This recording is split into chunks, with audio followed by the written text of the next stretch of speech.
asalaamualeykum wa rahmatullahi wa barakaatuhu mbokki jullit yi bëggee alquran dimanche le 21 janvier 2024 bi fukki waxtu ak benn jotee ci suba ñu ngi fii ci Ourossogui ci daara Abou Bakrin Siddiq bi nga xam ne ku ko jiite mooy Oustaz Ahmad Thiam hafidahullah daara ji nag ñu fekk fi ay ndongo yu jàmbaar ndongo yu góorgóorlu waaye ñu fekk fi itam kenn ci seen biir koo xam ne mbiram mën nañu wax ne lu yéeme la bu ñu sukkandikoo ci kàddu yi ki koy jàngal di nijaayam itam di Oustaz Ahmad Thiam mooy xale bi fi nga koy gis noonu du wax yàlla dafa téye làmmiñam ci lu baree bare lu nit ñi di jëfante ci kàddu maanaam boo ko doon laaj du tontu ci say laaj lu dul nga laaj ko alquran loolu mooy li ñu seetlu ci moom sëriñam bi nga xam ne mooy nijaayam jàngal ko wax ñu ne xale bi mokkal na alquran mokkal gu yéeme firnde gi mooy ñi ngi àndoon ak kenn ci sunuy ustaaz te Cheikh Moustapha Omar Diop hafidahullah di ku ràññeeku ci xam-xamu alquran ak xeeti njàngin waaye biñ ko bàyyee ak xale bi ustaazam ne ko laaj ko lu la neex tibb na ay barab yu wuute ci alquran waaye gis nañ ne fépp fu mu ko laaj rek dina ci tontu du ca yem waaye xale bi boo ko laajee li ngay wax saar wu mu nekk ci alquran dina la ko wax aaye ba ko jiitu sax boo ko laajee dina la ko wax mbokk yi lii nag su fekkee am na dara lu muy firndeel day firndeelaat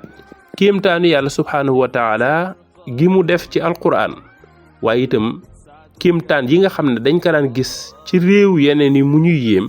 yàlla subhaanahu wa taala daf koo feesal dell ci sunu biir ndax yéemu nañ ci mbokk yi kon alquran a ngóob yal na yàlla sàmm ndongoli Souleymane sàmm Oustaz Ahmad Thiam ak mboolem sëriñi daara yeeg seeni ndongo ñu bàyyi Oustaz Moustapha Diop mu laajal ñu xale bi ay laaj ñu xool xale bi nan lay tontoo. أعوذ بالله من الشيطان الرجيم من جاء بالحسنة فله خير منها وهم من فزع يومئذ آمنون. اقرأ لنا هذه الآية. أعوذ بالله من الشيطان الرجيم من جاء بالحسنة فله خير منها وهم من فزع يومئذ آمنون ومن جاء بالسيئة فكبت وجوههم في النار هل تجزون إلا ما كنتم تعملون قل إنما أمرت أن أعبد هذه البلدة حرمها وله كل شيء وأمرت أن أكون من المسلمين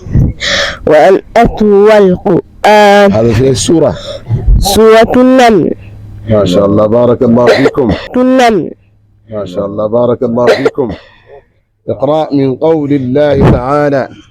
بمحكم تنزيله ألم تر أن الله يولج الليل في النهار ويولج النهار في الليل وسخر الشمس والقمر كل يجري إلى أجل مسمى وأن الله بما تعملون خبير. أعوذ بالله من الشيطان ألم تر أن الله يولج الليل في النهار ويولج النهار في الليل والشمس والقمر كل يجري إلى أجل مسمى وأن الله بما تعملون خبير.